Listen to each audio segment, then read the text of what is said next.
ഇനി ആരോഗ്യമുള്ള പല്ലുകൾക്കായി doctor ദിനക്സ് family dental clinic തന്നെ ചൂസ് ചെയ്യും. കൂടുതൽ വിവരങ്ങൾക്കായി കോൺടാക്ട് 6238355070. ആവണി അവിട്ടത്തോടനുബന്ധിച്ച് SBD കലാമന്ദിറിൽ ഋകുബ കർമ്മം നടന്നു.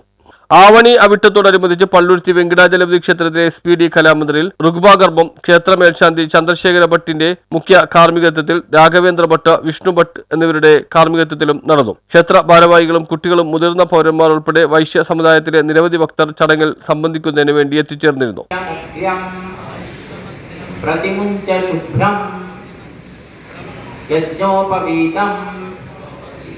ബലമസ്തു തേജഃ. ആ പൂനൂല് ധരിക്കുക. അവരവരുടെ ഭഗവാന്റെ അടുത്തോ ഇനി അതൊന്നുമില്ലെങ്കിൽ നമ്മുടെ ശുദ്ധമായ സ്ഥലത്ത് ഈ പൂനൂല് വെക്കണം. എന്നിട്ട് നമ്മൾ അത് ധരിക്കുകയും വേണം ആവശ്യമുള്ള സമയത്ത്. അപ്പൊ അതുകൊണ്ട് യജ്ഞോപവീതം എന്ന് പറഞ്ഞാൽ യജ്ഞത്തിന് സാക്ഷ്യമാക്കിയാണ് നമ്മൾ ഈ പൂനൂലിടുന്നത്. യജ്ഞം എന്ന് പറഞ്ഞാൽ ആരാ? News bureau, Palluruthy.